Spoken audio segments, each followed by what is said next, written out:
sir, specific yung tanong ko. Ang dami kong tanong sa ibang mga endorsers din. Pero ang tanong ko, sir, bigyan mo kami ng short lang na history ng Duke Halsey Gray and Lamon niyo po. I see. Okay, so magandang umaga po sa inyo. Magandang araw. Well, yung farm namin is known for yung dalawang signature lines. Yung pinakauna kasi namin, kay yung lemons. And then pangalawa ko yung maize. So, first yung lemon naman kasi, for those na kahit ba alam, yung original composition nun is made from may butcher yun, meron siyang hands, at siya meron planet. So technically, parang two-way cross. Nagaling po to RC.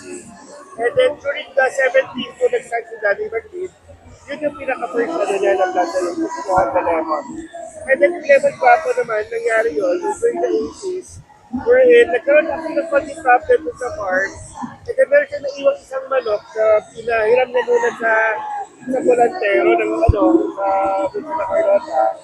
And then eventually, after a year, yung nakita ko siya ng volantero, ang ganda ng para nagkaroon natin ng performance yung neck.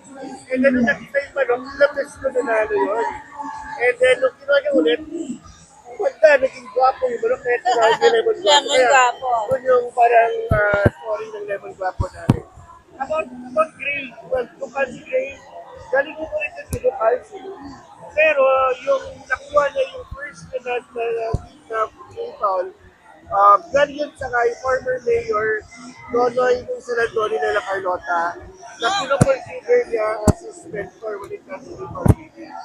So mga mid-70s, doon siya nakuha ng material ng Ducal si Grace. And as of now, both Grace na Kalemon, nandun pa rin sa farm namin. At sa we're making pa rin yung ganun din snack times namin. So, how long na ba yun, sir? Mga 20, 30, ilang years na ba? Ilang decades na yun na na-maintain nyo? Technically, 70, so mga 5 decades. 5 decades na. So, si Daddy nag-start, and then kami, early 2000s, doon na kami nag-start ng brother ko.